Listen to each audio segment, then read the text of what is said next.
नमस्कार। समसामयिक घटना चक्र के प्लेटफॉर्म पर आप लोगों का स्वागत है। मैं मनोज मिश्रा आप लोगों के लिए लेकर आया हूं 7 डे स्कीम के तहत यूपी पीसीएस 2025 प्रीलिम परीक्षा के लिए भूगोल। हमारी टीम ने निर्धारित किया और आप लोगों के लिए एक आपकी तैयारी के लिए और जो है धारदार बनाने के लिए एक प्रयास किया गया कि 7 दिन का एक ऐसा स्कीम बनाया जाए जिसमें जीएस के विभिन्न खंडों को बेहतरीन तरीके से पढ़ा जाए। ठीक है, उस सीरीज के क्रम में हमारी टीम और हमारे शिक्षक अन्य विषयों को आप लोगों को पढ़ाते रहे हैं। मैं आप लोगों को ज्योग्राफी और भूगोल पढ़ाऊंगा। ठीक है, भूगोल में आप लोग जानते हैं जैसा कि अब प्रीलिम परीक्षा बहुत दूर नहीं है। ठीक, परीक्षा 12 अक्टूबर को निर्धारित की गई है, शेड्यूल की गई है और अब ज़्यादा दिन नहीं बचे हैं। तो ये मान के हम चलते हैं कि एक बार भूगोल आप लोग अपने से पढ़ चुके होंगे, चाहे वो भारत का भूगोल हो और चाहे विश्व का भूगोल हो। ये एक रिवीजन सेशन है, इसमें हम लोग तेजी से चलेंगे। खास तौर से ऐसे फैक्ट जो सामान्यतया दिमाग से उतर जाते हैं उन्हें बार बार रिवीजन की जरूरत पड़ती है और परीक्षा के लिए वो महत्वपूर्ण होते हैं, उन पर हमारा ध्यान होगा।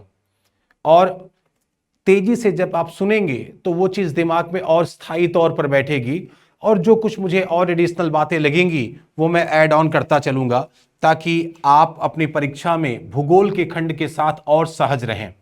ठीक है, इसी के साथ आइए बिना समय गंवाए हम लोग ज्योग्राफी शुरुआत करते हैं और ज्योग्राफी में देखते हैं। ठीक, सिलेबस में देखिए सामान्यतया क्या लिखा रहता है। जब अगर आप यूपी पीएससी का प्रीलिम का सिलेबस देखेंगे तो भारत और विश्व का भौतिक, राजनीतिक, आर्थिक, भूगोल उससे बहुत स्पष्ट होता नहीं है। ठीक है, तो हमारी टीम ने काम किया। ठीक है, और जो प्रमुख बातें थी वो मैगजीन के फॉर्म में और यहां हम लोग आप लोगों को वीडियो के फॉर्म में वो चीज अवेलेबल करा रहे हैं। ठीक, इस क्रम में सबसे पहले आइए हम लोग भूगोल में देखते हैं भारत का भूगोल, उसके बाद हम लोग विश्व का भूगोल भी देखेंगे। ठीक, इसमें सबसे पहले भाई कोई भी देश है हमारा भारत देश, उसके परिचय के संदर्भ में जानना चाहिए। तो अगर परिचय के संदर्भ में हम लोग देखेंगे तो आइए देखें हम लोग कि क्या है। इसमें भारत के विषय में आप जानते हैं कि भारत एशिया महाद्वीप का एक प्रमुख राष्ट्र है। ठीक, जो दक्षिण एशिया में इंडो चाइना प्रायद्वीप और अरब प्रायद्वीप तथा चीन से घिरा हुआ है। ठीक, अगर इसके भौगोलिक विस्तार की बात करें, अवस्थिति कहां है? साउथ एशिया में हमारा भारत पड़ता है। और अगर इसके विस्तार की बात करें तो जैसा लिखा हुआ है कि भारत का अगर विस्तार देखेंगे तो अगर भारत मुख्य भूमि, दो चीजें यहां पर ध्यान रखनी है। देखिए, अगर संपूर्ण भारत की बात की जाएगी तो आप 6 डिग्री 4 मिनट से लेकर के 37 डिग्री 6 मिनट उत्तरी अक्षांश तक है। ठीक है, यहां पर अगर आपको थोड़ा और समझाऊं तो देख सकते हैं हम लोग। अब जैसे मान लीजिए यहां पर हम लोग देखें, एक भारत का मैप बना लेते हैं, एक ऐसे रैंडम मैप समझने के लिए।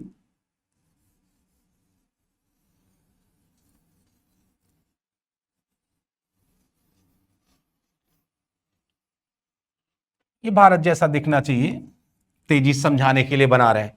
अब जैसे देखिए भारत के विस्तार की अगर आप बात करेंगे तो भारत का विस्तार दो संदर्भों में देखा जाता है।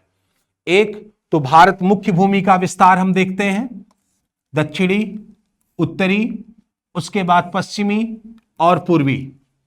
लेकिन अगर संपूर्ण भारत की बात करते हैं तो आपको पता है कि अंडमान निकोबार द्वीप समूह थोड़ा दक्षिण तक है। ठीक है, तो अगर भारत के विस्तार की बात करेंगे तो हम यहां से लेंगे मुख्य भूमि की, और अगर भारत संपूर्ण भारत की बात करेंगे तो उसमें हम अंडमान निकोबार को भी इंक्लूड कर लेंगे। तो अगर संपूर्ण भारत का विस्तार देखा जाए तो 6 डिग्री 4 मिनट से लेकर के इधर 37 डिग्री 6 मिनट तक ये पाया जाता है। ठीक, कहां से कहां तक?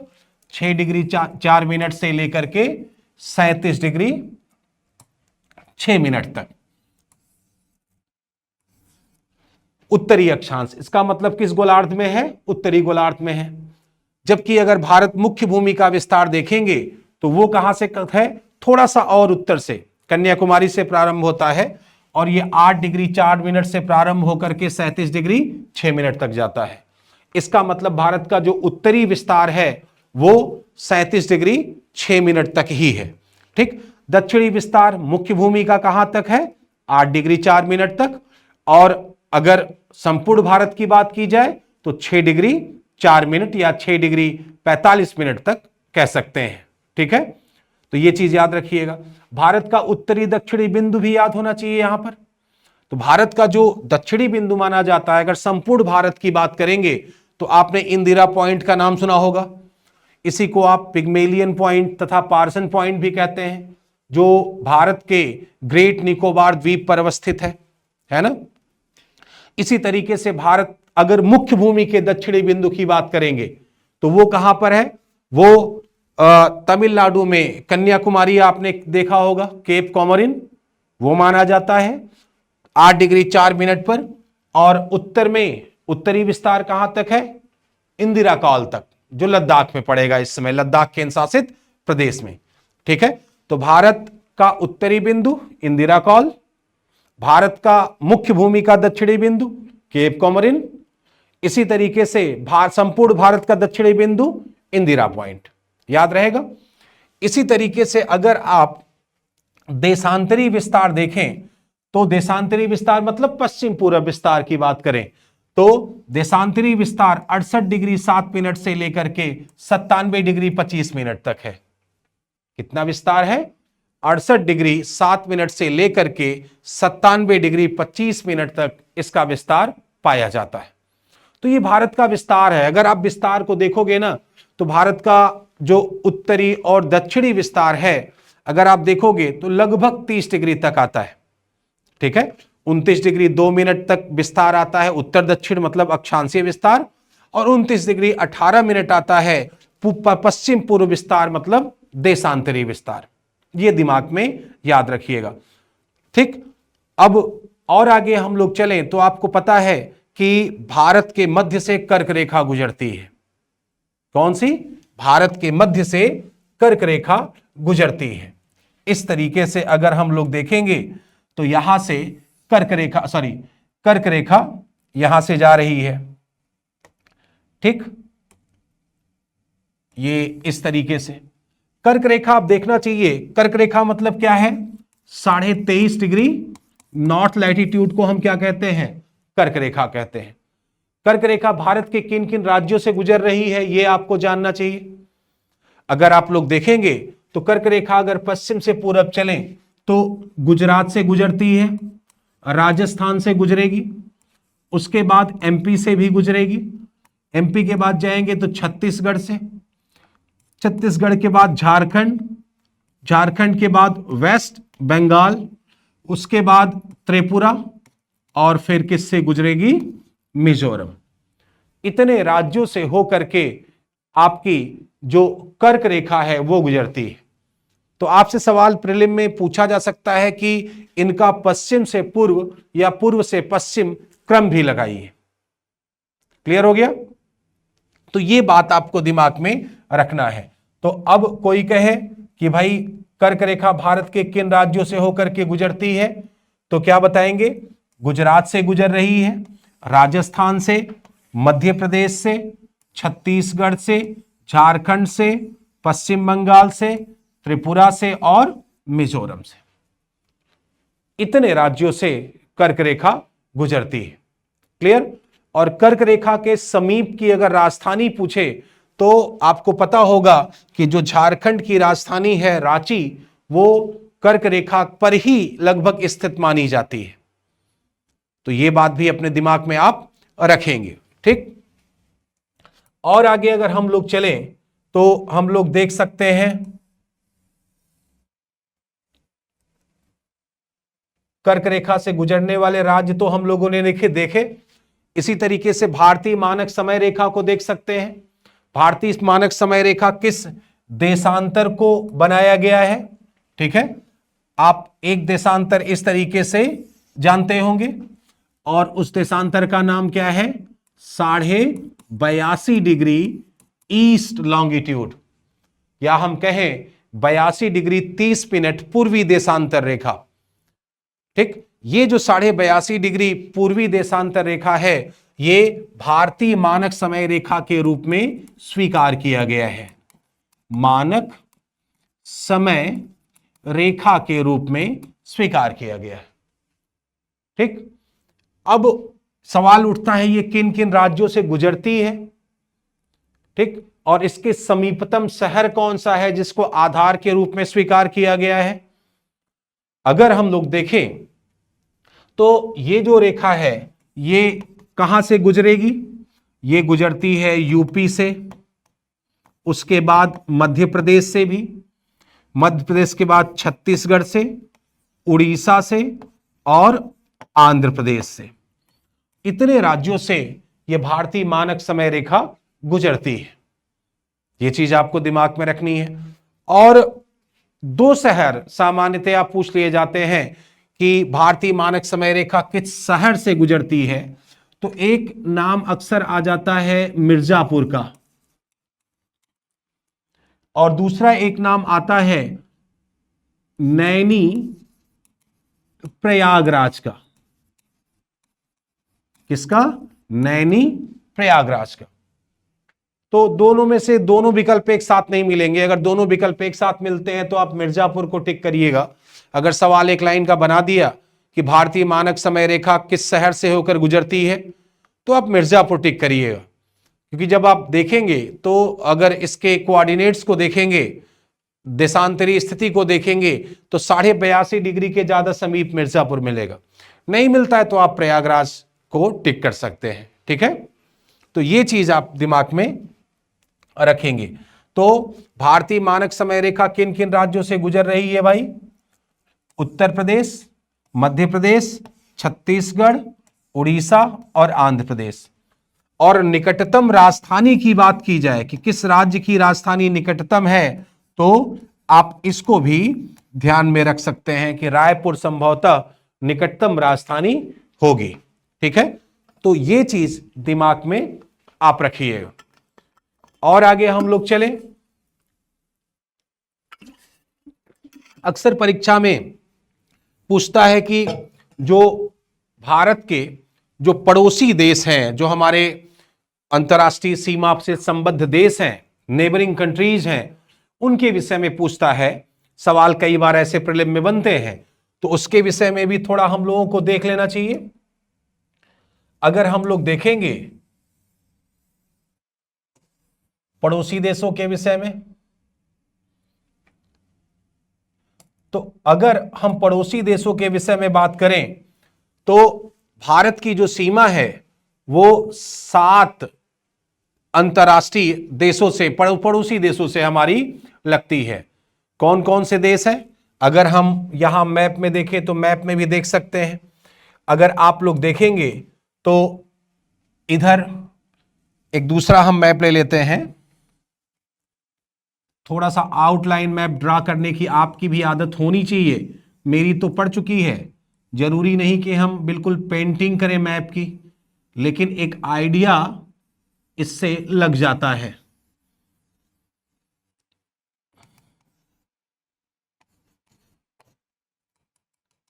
ठीक, अब बात हो रही है पड़ोसी देशों की हमारे, तो हमारे पड़ोसी देशों में देखेंगे तो इधर कौन सा है?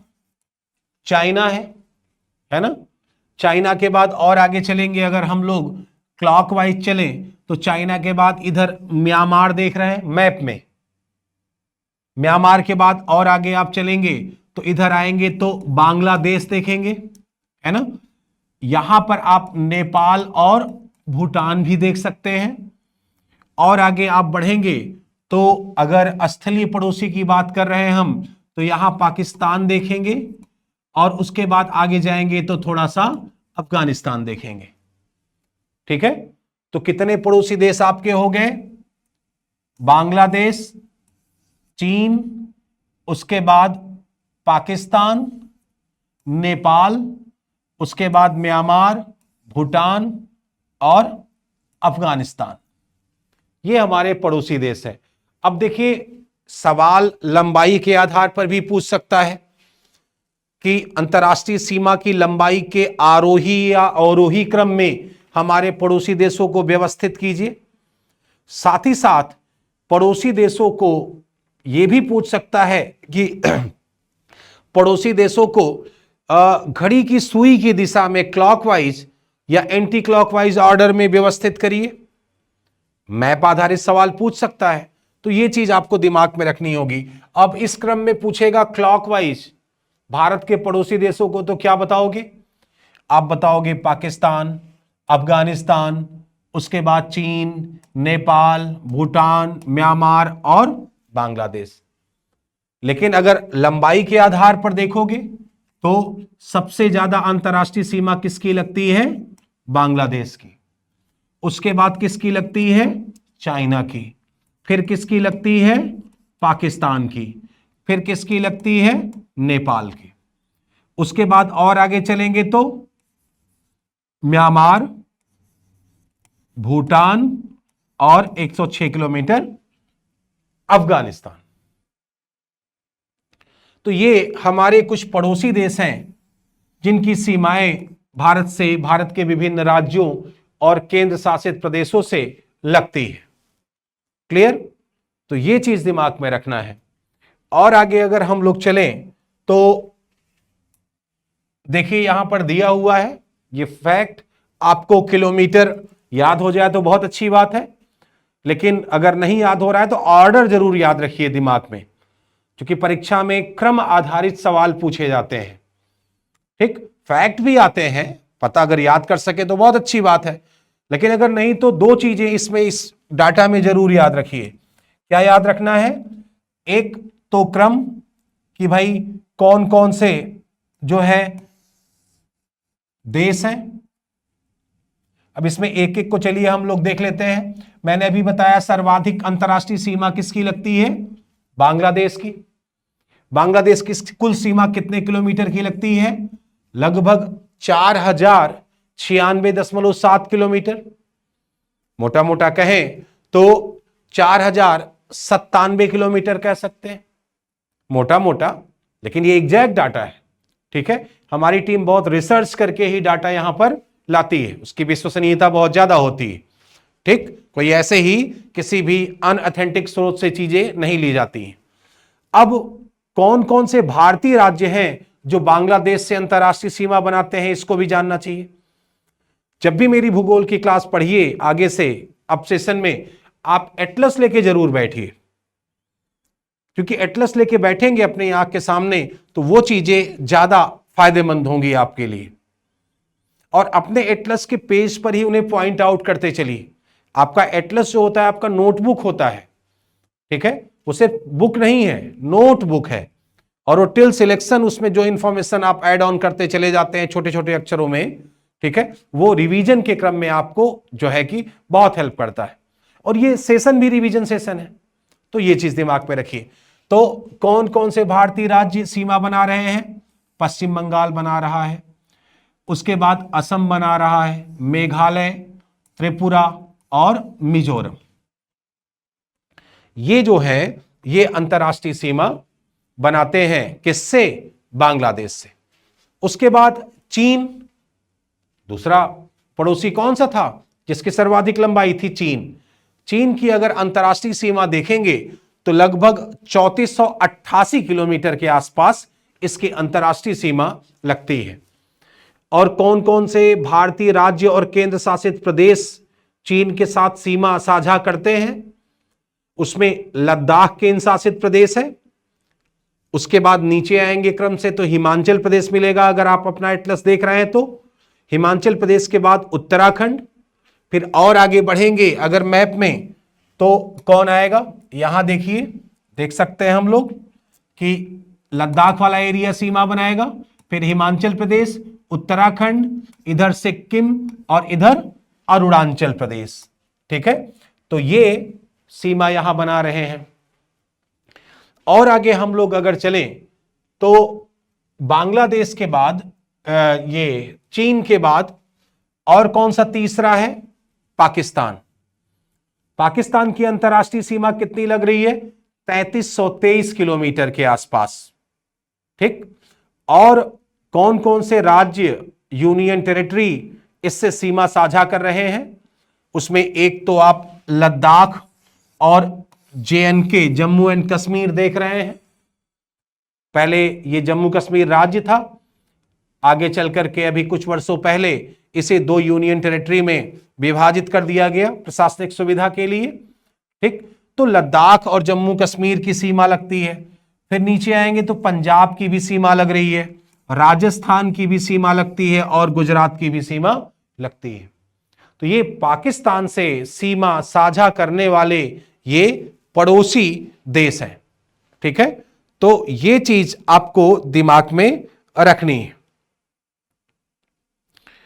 और आगे हम लोग चलें अगर, तो देख सकते हैं नेपाल। नेपाल की अंतर्राष्ट्रीय सीमा कितनी लगती है? 1751 किलोमीटर। ठीक है, 1751 किलोमीटर। और कौन से भारतीय राज्य नेपाल के साथ सीमा साझा कर रहे हैं?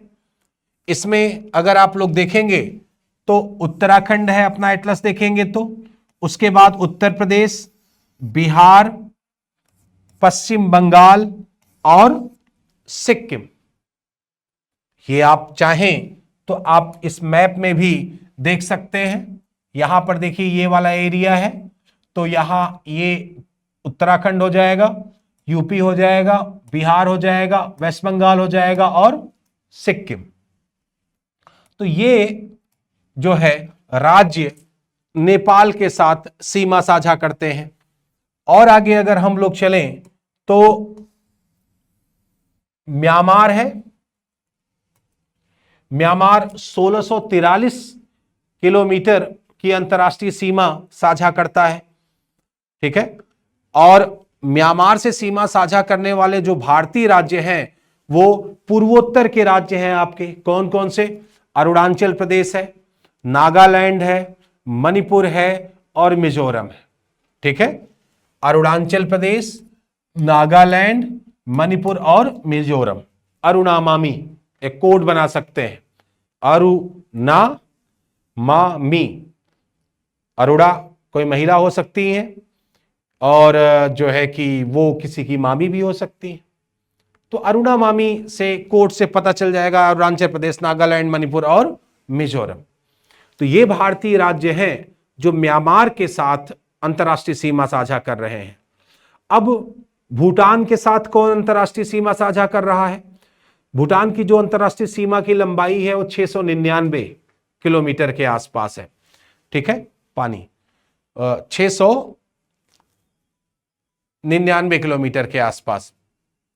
और कौन कौन से इसमें भारतीय राज्य हैं जो भूटान के साथ सीमा साझा कर रहे हैं?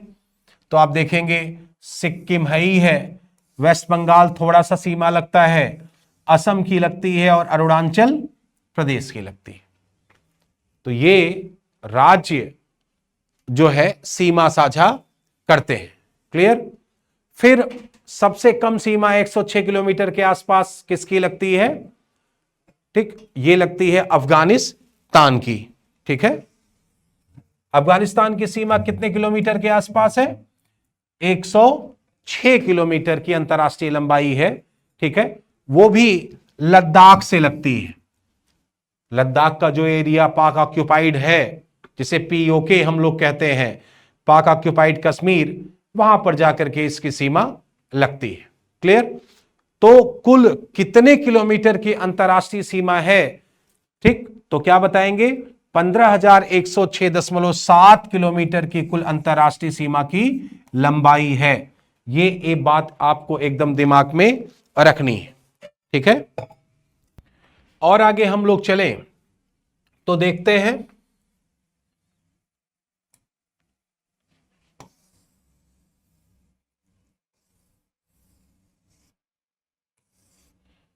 इसमें और कुछ बातें देखें। हाँ, अब देखिए कुछ और बातें और क्लैरिटी आएगी उसी में कि एक से अधिक देशों की सीमा को स्पर्श करने वाले भारतीय राज्य कौन से हैं। जैसे कई भारतीय राज्य ऐसे हैं जिनकी अंतर्राष्ट्रीय सीमाएं 3 देशों से लगती हैं। कई ऐसे भारतीय राज्य हैं जिनकी अंतर्राष्ट्रीय सीमाएं 2 देशों से लगती हैं। ठीक है, उन्हें हमें उसकी पहचान करनी होगी। ठीक, जैसे अगर हम देखें कि 3 पड़ोसी देशों से अंतर्राष्ट्रीय सीमा बनाने वाले भारतीय राज्य कौन से हैं, वो हमें समझना चाहिए। उसमें देखेंगे तो एक है लद्दाख। लद्दाख आपको पता है कि ये केंद्र शासित प्रदेश है, यूनियन टेरिटरी है ये। और लद्दाख यूनियन टेरिटरी की अंतर्राष्ट्रीय सीमा किससे किससे लग रही है? पाकिस्तान से लग रही है, उसके बाद अफगानिस्तान से लग रही है, वही जो 106 किलोमीटर की सीमा लगती है उधर, और चीन से। तो लद्दाख ऐसा केंद्र शासित प्रदेश है जिसकी अंतर्राष्ट्रीय सीमा 3 पड़ोसी देशों से लगती है। इसके बाद 3 पड़ोसी देशों से सीमा बनाने वाला भारतीय राज्य कौन सा है? अगर इसमें हम लोग देखेंगे तो दूसरा देश है बांग्लादेश, पश्चिम बंगाल। दूसरा राज्य पश्चिम बंगाल की अंतर्राष्ट्रीय सीमा किससे किससे लगेगी? अगर आपने मैप देखा होगा तो आप देखेंगे पश्चिम बंगाल की सीमा उत्तर में देखेंगे, उत्तर पश्चिम में थोड़ा सा, तो सीमा लगती है आपके नेपाल से। उत्तर पूरब में कॉर्नर पर देखेंगे तो सीमा लगेगी भूटान से, और पूरब में इसकी बड़ी सीमा लगती है बांग्लादेश से। अगर भारत का मैप देखें तो आपको ये एकदम स्पष्ट नजर आएगा। तो कौन सा दूसरा हो गया? पश्चिम बंगाल। मतलब 3 पड़ोसी देशों के संदर्भ में ये 2 हो गए। और कोई ऐसा राज्य आपको अपने मानचित्र में नजर आ रहा है जो 3 पड़ोसी देशों से अंतर्राष्ट्रीय सीमा बना रहा हो? निश्चित तौर पर सिक्किम है। ठीक है, अब सिक्किम की सीमा किस किस से लगती है यह भी आपको पता होना चाहिए। सिक्किम की सीमा नेपाल से लगती है, उसके बाद चीन से लगती है और भूटान से लगती है। नेपाल से, चीन से और भूटान से, इनसे इसकी सीमा लगती है। तो अब यह भी 3 पड़ोसी देशों से सीमा बना रहा है। इसी तरीके से और अगर देखें तो अरुणाचल प्रदेश की भी सीमा 3 पड़ोसी देशों से लगती है। किससे किससे? अगर देखेंगे तो उत्तर में चीन से इसकी सीमा लग रही है, अगर आप पश्चिम में देखेंगे तो भूटान से लग रही है, और अगर पूरब में देखेंगे तो म्यांमार से इसकी सीमा लग रही है। तो इस तरीके से चीन, म्यांमार और भूटान ये ऐसे पड़ोसी देश है जो अरुणाचल प्रदेश से सीमा बनाते हैं। ठीक, अब और आगे अगर हम लोग चलें तो देखें कि 2 पड़ोसी देशों से सीमा किसकी किसकी लग रही है। तो 3 से कौन कौन हुआ? लद्दाख, पश्चिम बंगाल, सिक्किम, असम और अरुणाचल प्रदेश। बाकी अगर आपने भारत का मैप पढ़ा है, परिचय का सामान्य मैप जो पहले पेज पर होता है एटलस में, तो आप सहज होंगे, बता लेंगे कि उत्तराखंड की सीमा किससे लगेगी। उत्तराखंड की सीमा चीन से लगेगी और नेपाल से लगेगी। क्लियर हो गया? इसी तरीके से मिजोरम की सीमा किससे लगेगी? अगर आप जाएंगे तो मिजोरम की सीमा बांग्लादेश से लगती है और म्यांमार से लगती है। ठीक, और त्रिपुरा राज्य का नाम आपने सुना होगा, अभी बताया। ठीक है, त्रिपुरा देखेंगे तो 3 तरफ बांग्लादेश से घिरा हुआ है। तो एक बार अगर कभी सवाल पूछ ले कि 3 तरफ पड़ोसी देश से घिरा हुआ भारतीय राज्य कौन है, तो क्या बताएंगे? त्रिपुरा। तो ये चीज भी दिमाग में रखिएगा।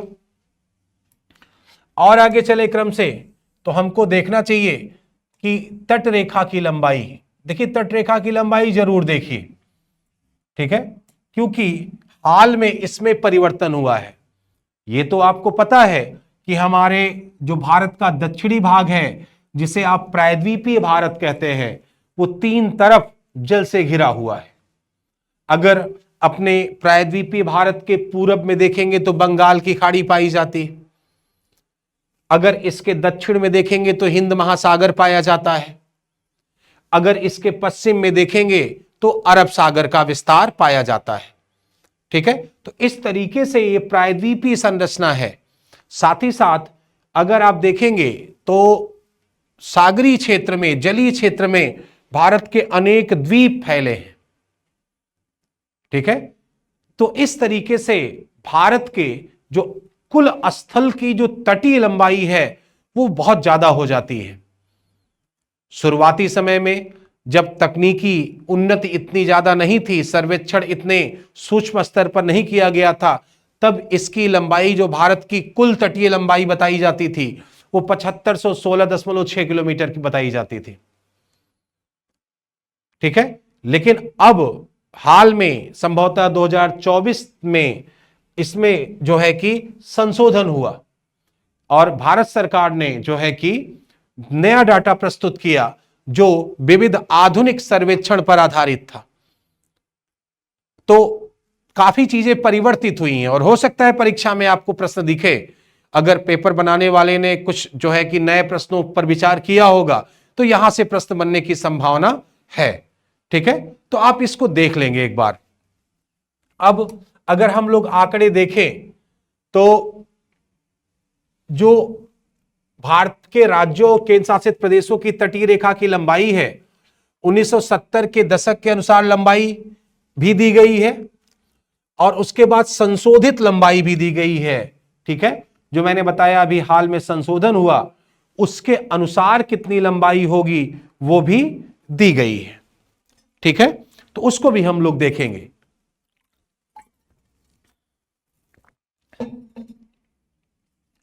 अब जो है अगर हम इसके अनुसार देखें तो जो हमारे पड़ोस, सबसे पहले तो हम लोगों को जान लेना चाहिए कि भाई कौन कौन से राज्य, केंद्र शासित प्रदेश हैं जो तटीय प्रकृति के हैं। भाई तब तो फैक्ट की बात आएगी ना। तो आइए देख लेते हैं एक बार।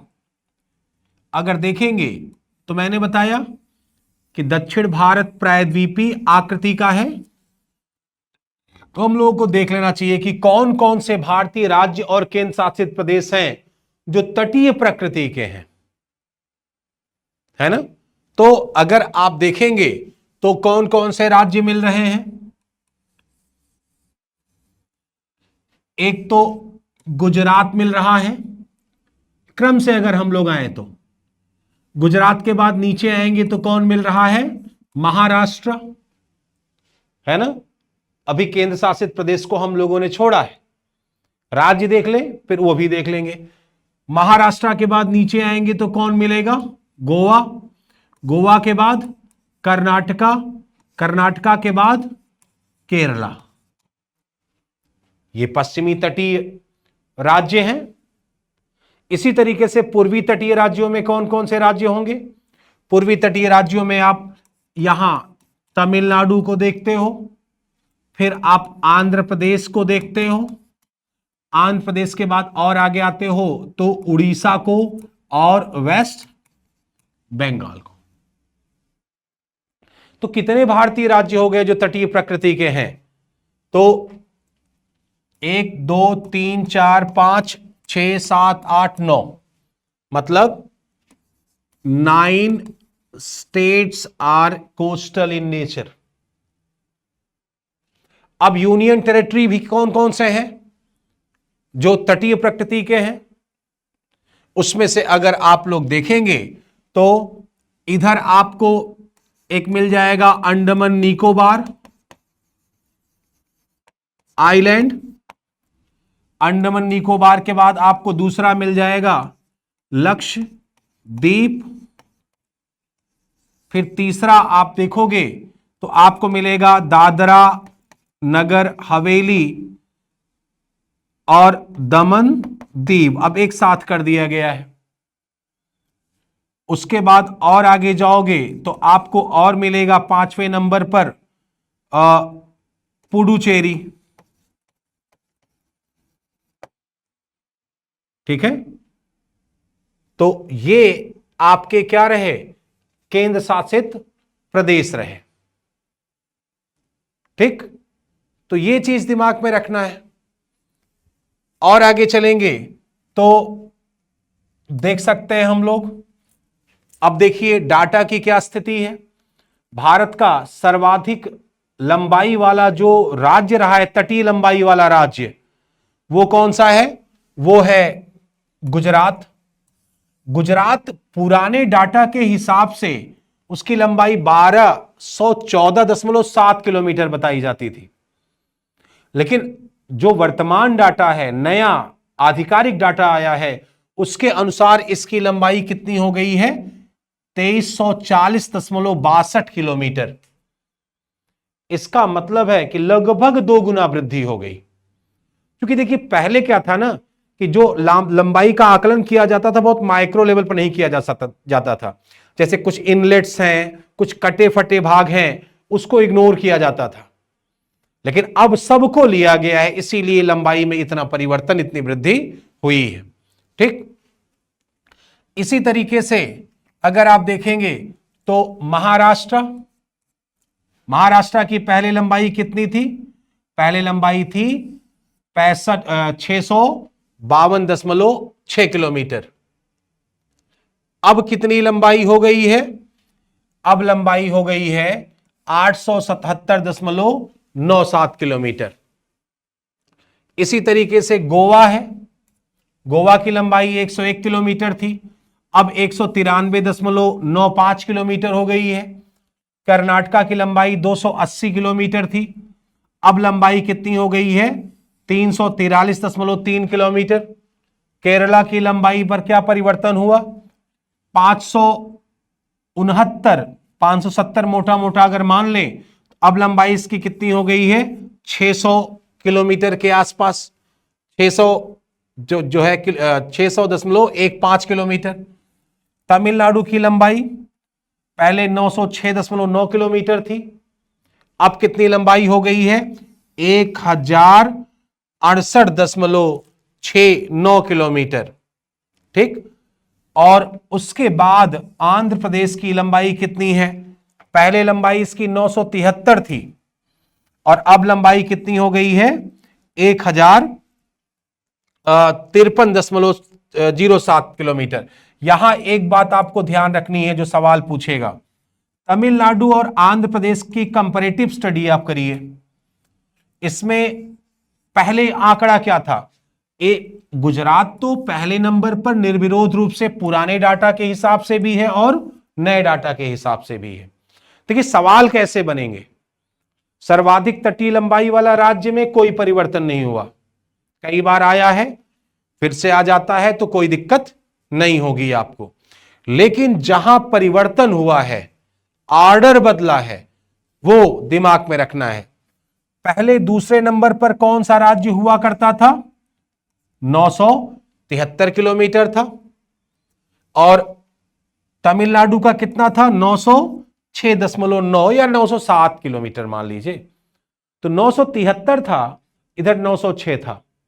नया डाटा क्या कह रहा है? नया डाटा कह रहा है कि तमिलनाडु 1068 हो गया और ये 1053 है। तो पहले नंबर के बाद अब दूसरे नंबर पर आंध्र प्रदेश ना होकर के क्या कौन हो गया है? तमिलनाडु। और उसके बाद कौन आया तीसरे नंबर पर? आंध्र प्रदेश। यही परिवर्तन आपको दिमाग में रखना है। पुराने और नए डाटा के हिसाब से जो परिवर्तन हुआ है। क्लियर हो गया? अब और आगे चलें। अगर और आगे चलें, कुछ और राज्यों की स्थिति हम लोग देखें तो आंध्र प्रदेश के बाद उड़ीसा की लंबाई अगर हम लोग देखें तो पहले 476.4 किलोमीटर के आसपास थी पुराने डाटा के हिसाब से। नए डाटा के हिसाब से 574.71 किलोमीटर हो गई है ना? तो वृद्धि हुई। इसी तरीके से पश्चिम बंगाल 157.5 किलोमीटर पुराना डाटा, और नया क्या कह रहा है? 721.02 किलोमीटर। यहां पर क्या ध्यान रखेंगे आप कि सबसे ज्यादा वृद्धि किस में दर्ज की गई है। आप कंपैरेटिवली देखोगे तो दूने से ज्यादा कहीं आपको नजर नहीं आएगा कि कोस्टल लेंथ नए डाटा में 2 टाइम्स इंक्रीज कर गया हो, ऐसा आपको प्रायः नहीं मिलेगा। लेकिन जरा वेस्ट बंगाल को देखो, 157 से कितना हुआ, 721.02, मतलब दूना तिगुना से भी ज्यादा। इसका मतलब ये भी डाटा आपको याद रखना पड़ेगा कि भाई कि सर्वाधिक वृद्धि दर्ज की गई है किसमें, पश्चिम बंगाल में मैक्सिमम इंक्रीज हुआ है। ठीक, उसके बाद और राज्यों की स्थिति देखिए। दादरा नगर हवेली और दमन दीव की लंबाई कितनी है, 42.5 पहले थी, अब थोड़ा बढ़कर के 54.38 किलोमीटर हो गई है। लक्षद्वीप पहले 132 था, अब 144.80 किलोमीटर हो गई है। पुडुचेरी की लंबाई कितनी है, पहले 47.6 किलोमीटर थी, अब 42.65 किलोमीटर है।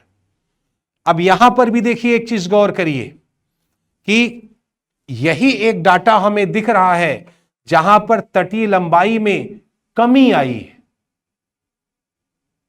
है ना। तटीय लंबाई में यहां पर क्या है, पुराने डाटा में 47, लगभग 47-48 किलोमीटर, और नए डाटा में कितना हो गया ये, 42.65 किलोमीटर। ठीक, तो इसका मतलब है कि इसमें कमी आई है।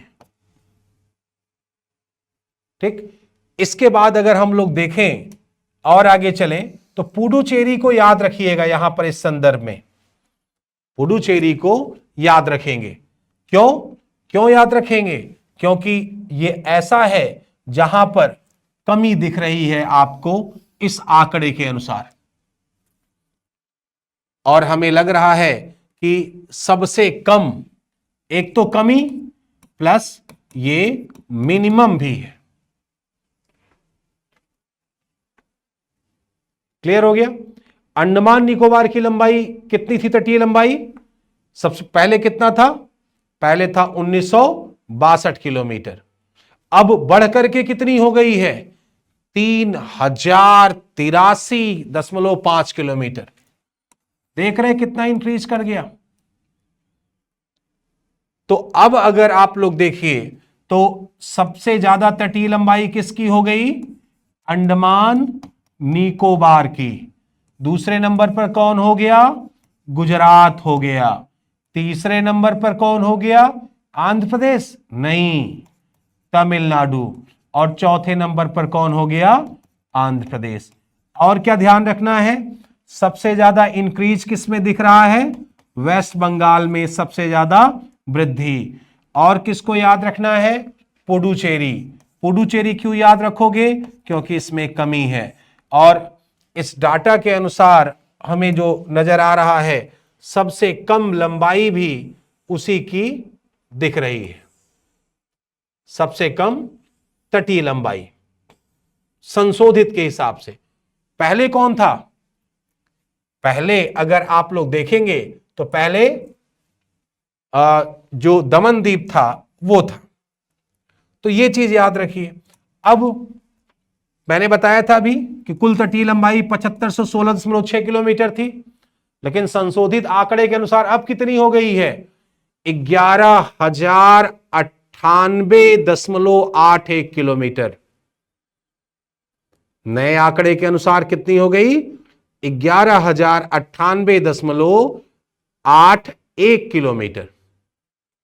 क्लियर, मतलब मोटा मोटा अगर देखा जाए तो 11,100, भाई 98.81 है, 9900 दिमाग में क्या रखोगे कि नहीं, जो है कि 11,100 एग्जैक्ट तो सामने आपके दिया ये फिगर 11,098.81, लेकिन याद आप 1110 कर सकते हो। 11,100 किलोमीटर, है ना। तो ये चीज दिमाग में आपको रखना है। 11,098.81 किलोमीटर वर्तमान में तटीय लंबाई स्वीकार की जा चुकी है। ठीक, और आगे हम लोग चले।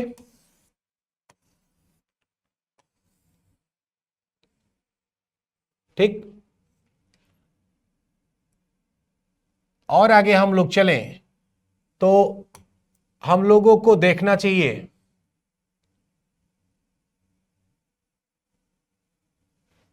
जो, देखिए होता क्या है ना कि एक वो हुआ था जो है कि इंटरनेशनल जो है कि conference, United Nation conference on the law of sea 1982 में, जिसके तहत निर्धारित किया गया कि किसी देश का जो जलीय क्षेत्र है कहां तक होगा और कहां तक के वो समुद्री क्षेत्र पर वो अपना अधिकार दिखा सकता है। तो उस आधार पर भारत का जो समुद्री क्षेत्र है वो 3 जो है कैटेगरी में बांटा गया है। ठीक, कौन कौन? मान लीजिए एक तो बेस लाइन है। बेस लाइन का मतलब समझ रहे हैं? अब जैसे ये है,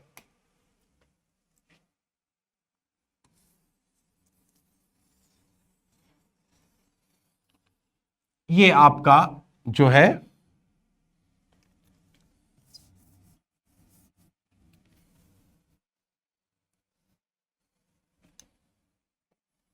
ये आपकी हो गई।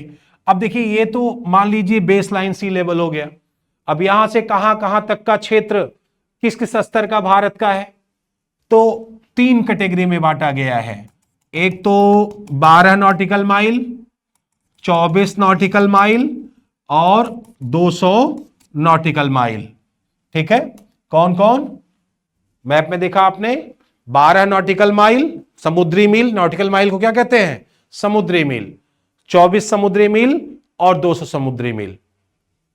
जो बेस लाइन है उससे लेकर के लगभग 12 नॉटिकल माइल तक का क्षेत्र, कहां तक का?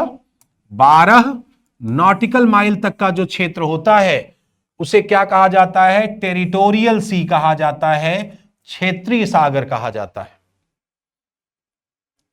ठीक है, आधार रेखा से लेकर के कहां तक? सी लेवल से लेकर के कहां तक? तट से लेकर के, तट से लेकर के 12 समुद्री मील तक का जो क्षेत्र होता है वो टेरिटोरियल सी कहा जाता है। ये जो टेरिटोरियल सी होता है, ठीक है, United Nations convention on the law of sea के अनुसार अगर आप देखेंगे तो वो कहता है कि 12 नॉटिकल माइल तक का क्षेत्र ऐसा होता है जिस पर किसी देश का अनन्य अधिकार होता है। ठीक है, अनन्य अधिकार, एक तरह से कहा जाए तो संपूर्ण अधिकार होता है। लेकिन जैसे और सागर की ओर बढ़ते जाते हैं अब थोड़ी सी अधिकारिता में कमी आती है। ठीक है, कैसे कमी आती है? अब 12 नॉटिकल माइल से लेकर के 24 नॉटिकल माइल तक का जो क्षेत्र होगा, ठीक है, 3 कैटेगरी में आपने बांटा ना। एक तो ये बांटा 12 नॉटिकल माइल।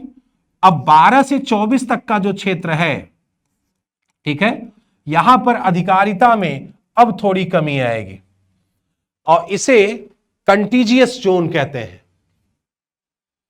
ठीक है, कहां से कहां तक? 12 से लेकर के 24 नॉटिकल माइल तक का जो क्षेत्र है उसे क्या कहा जाता है? कंटीजियस जोन कहा जाता है। संलग्न क्षेत्र या समीपी जो है स्थल मंडल कहा जाता है। यह ऐसा क्षेत्र होता है ना जहां पर वो देश, जिस देश से संबद्ध ये क्षेत्र होता है, वो सीमा शुल्क लगा सकता है, जो इमिग्रेशन लॉ होते हैं उस देश के लागू होते हैं, पॉल्यूशन कंट्रोल के लिए वो देश पॉलिसी बना सकता है, ये सारे नियम उस पर लागू होते हैं। ठीक है, इसके बाद और आगे अगर हम लोग चलें तो अनन्य अधिकार क्षेत्र आता है, एक्सक्लूसिव इकोनॉमिक जोन आता है। यह कहां से कहां तक होगा? 24 नॉटिकल माइल से लेकर के 200 नॉटिकल माइल तक। 24 नॉटिकल मील से 200 नॉटिकल मील तक का क्षेत्र क्या होता है? ये अनन्य अधिकार क्षेत्र होता है, एक्सक्लूसिव इकोनॉमिक जोन होता है। यहां पर जिस देश से संबंधित ये क्षेत्र होता है उसमें वैज्ञानिक अनुसंधान की छूट होती है। ठीक है, वैज्ञानिक अनुसंधान की छूट होती है। साथ साथ खनिज संपदा का दोहन कर सकते हैं, सागरी जल शक्ति का दोहन कर सकते हैं, उसका संरक्षण कर सकते हैं। मतलब जो मरीन रिसोर्सेज हैं उसका भी प्रयोग कर सकते हैं। क्लियर हो गई बात? तो ये चीज दिमाग में आपको रखना है। और आगे हम लोग चलें तो ये रहा, तो 12 नॉटिकल माइल तक का क्षेत्र क्या कहलाता है? टेरिटोरियल सी कहलाता है। उसके बाद 12 से 24 नॉटिकल माइल तक का क्षेत्र क्या है? वो कंटीजियस जोन कहलाता है। और 24 से 200 नॉटिकल माइल तक का क्षेत्र क्या कहलाता है? ये एक्सक्लूसिव इकोनॉमिक जोन कहलाता है। क्लियर? तो ये चीज दिमाग में आपको रखनी है।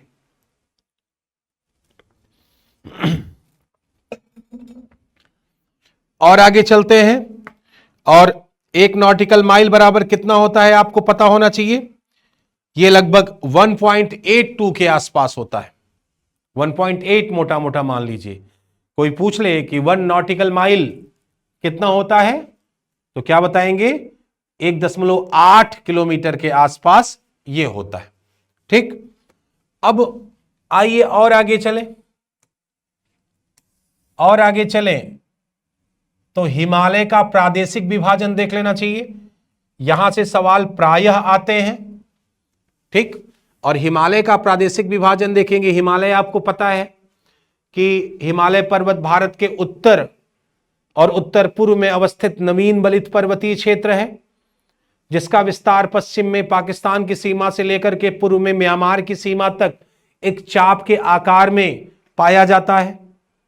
ठीक है, ये दुनिया का सबसे ऊंचा पर्वत है। ठीक, इसका निर्माण अल्पाइन ओरिजिनी के द्वारा हुआ। ये सब विस्तार से आपने पढ़ा होगा। यहां पर ये जो है ना रिवीजन बैच है, तो जहां आप गलत कर सकते हैं, जो फैक्ट आपके दिमाग से मिस हो सकते हैं, वहां पर फोकस करना है। ठीक, अब अगर हम हिमालय की बात करें तो थोड़ा सा डायग्राम की जरूरत पड़ेगी, तो उसको हम लोग देख लेते हैं।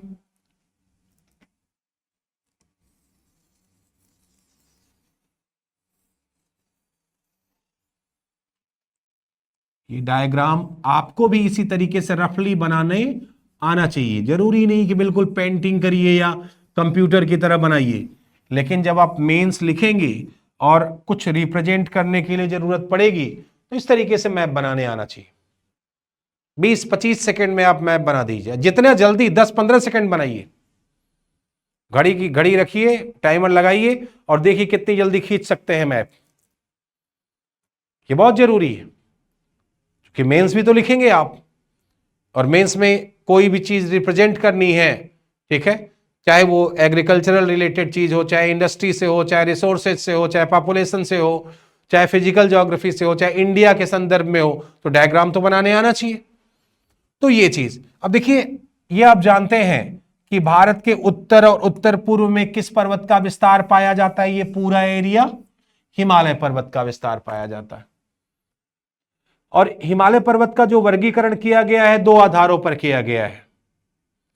एक तो किया गया है क्षैतिज रूप से और दूसरा ऊर्ध्वाधर रूप से। क्षैतिज रूप से आप देखते हो तो हिमालय की विभिन्न श्रेणियां दिखती हैं, जिसमें ट्रांस हिमालय दिखता है आपको, फिर उसके बाद बृहद हिमालय दिखता है, मध्य हिमालय दिखता है और शिवालिक दिखता है ना। हिमालय पर्वत के अंतर्गत 4 श्रेणियां, ट्रांस परा हिमालय, बृहद हिमालय, उसके बाद मध्य हिमालय और सबसे दक्षिणी शिवालिक। लेकिन सिडनी बुरार्ड ने हिमालय का वर्गीकरण नदी घाटियों के आधार पर किया। इन्होंने 4 प्रदेशों में वर्गीकृत कर दिया। कौन कौन से? इन्होंने नदी घाटियों को आधार बनाया और एक नदी को बनाया इंडस, फिर बनाया इन्होंने सतलज, फिर बनाया इन्होंने काली, फिर बनाया इन्होंने तीस्ता और फिर बनाया इन्होंने ब्रह्मपुत्र। तो ये पूरा जो क्षेत्र है ये कहलाता है पंजाब हिमालय। ठीक है, जो सिंधु से लेकर के सतलज तक का पूरा हिमालयी क्षेत्र है वो क्या कहलाता है? वो कहलाता है पंजाब हिमालय। और सतलज से लेकर के काली तक का जो क्षेत्र है, उत्तराखंड वाला एरिया, उसे कुमायूं हिमालय कहते हैं।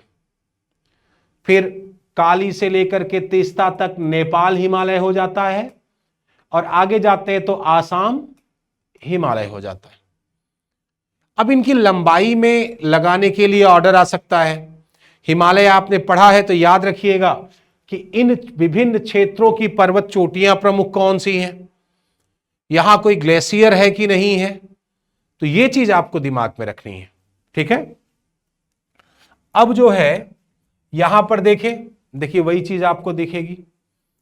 अब अगर देखेंगे तो पंजाब हिमालय, पंजाब हिमालय किसके बीच है? सिंधु से सतलज के बीच। कितने किलोमीटर है? 560 किलोमीटर। पंजाब हिमालय की सबसे ऊंची चोटी कौन सी बताओगे? ये भी तो आ सकता है। तो याद होना चाहिए कि सतलज के ऊपर का जो क्षेत्र है उसकी जो सबसे ऊंची चोटी होगी वही आप टिक कर दीजिए। माउंट केटू आ जाएगा, भले वो सिंधु के उत्तर में है। ये प्रतीकात्मक नदियां हैं। इसी तरीके से कुमायूं हिमालय किसके बीच? सतलज से काली नदियों के बीच है, और 320 किलोमीटर की लंबाई है इसकी। ठीक, कुमायूं हिमालय की सबसे ऊंची चोटी कौन सी होगी कोई पूछे तो? तब बताओगे कि सबसे ऊंची चोटी है नंदा देवी। नंदा देवी चोटी का नाम सुना है आपने? तो उत्तराखंड वाला जो सिक्स्थ सेक्शन है, ठीक, सबसे बड़ा ग्लेशियर यहां कौन होगा? गंगोत्री, मिलान, पिंडारी, सब पता होना चाहिए। इसी तरीके से नेपाल हिमालय काली से तीस्ता के बीच, और इसकी लंबाई कितनी है? 800 किलोमीटर। ठीक, और आसाम हिमालय, अगर असम हिमालय की बात करेंगे तो तीस्ता से दिहांग, ब्रह्मपुत्र नदी के कई नाम हैं, अभी आप अगर आपने पढ़ा होगा तो। ठीक है, तिब्बत में इसे सांगपो कहते हैं, अरुणाचल प्रदेश में इसे दिहांग या सियांग कहते हैं। फिर आगे आसाम में आती है तो ब्रह्मपुत्र हो जाती है, और नीचे जब जाती है तो ये जमुना हो जाती है बांग्लादेश में, फिर जाके गंगा से मिल जाती है। तो इसके कई नाम है ना। तो देखो अब यहां इसकी लंबाई का घटता और बढ़ता क्रम भी देख लेना। 720 किलोमीटर इसकी लंबाई है। तो कोई पूछे कि इन निम्नलिखित को उनके लंबाई के घटते क्रम में लगाओ, तो क्या बताओगे?